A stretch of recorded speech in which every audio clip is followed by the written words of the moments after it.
ఒక్కొక్కసారి రాజకీయాలు ఇంత దిగజారిపోయాయా అనిపిస్తూ ఉంటుంది. అంటే ఏంటి రాజకీయాలు ఇంత దిగజారిపోయాయా అనిపిస్తుంటుంది. మనుషుల ప్రాణాలంటే లెక్కలేదా?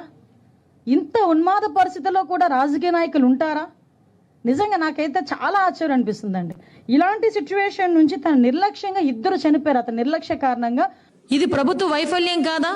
ఇది యువకుడి పోలీస్ గారు చెప్పండి సార్. అన్ని క్వశ్చన్ మీ దగ్గర ఉంది, సమాధానం మీ దగ్గర.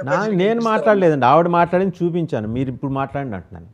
అదే సార్, అదే అంటే నేను అనేది మీ దగ్గర రికార్డులు ఉన్నాయి కాబట్టి తీయగలిగారు, ఎమర్జెన్సీగా ప్రజలకు చూపిస్తున్నారు ఎవరెవరు ఎప్పుడు ఎలా మాట్లాడుతున్నారు అనే దానికి ఇది నిదర్శనం. వాళ్ళు ప్రతిపక్షంలో ఉన్నప్పుడు ఏం మాట్లాడారు, పాలకపక్షంలో ఉన్నప్పుడు ఏం మాట్లాడుతున్నారు, ఎవరిని బ్లేమ్ చేస్తున్నారు, ఇంటెలిజెన్స్ ఏమైనా నిద్రపోతుందా, ఉందా లేదా? The same question will arise now also. అప్పుడు కందుకూరు ఘటనలో లేకపోతే ఇంకో ఘటనలో జరిగినప్పుడు, అంటే ఇందాక మన దీపక్ రెడ్డి గారు అన్నారు, గత